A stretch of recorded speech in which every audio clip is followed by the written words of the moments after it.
Salvassan. Ya. Salvas borkta. Ne? Bork salvas bork. Borsa değil mi?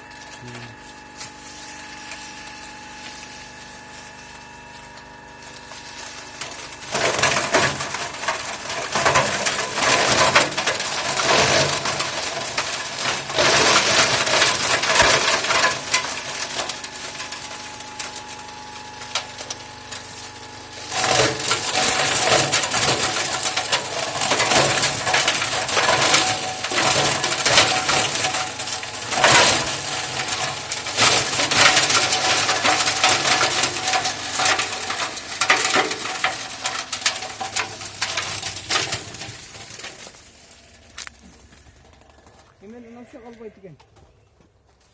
Demiş kayda koyun.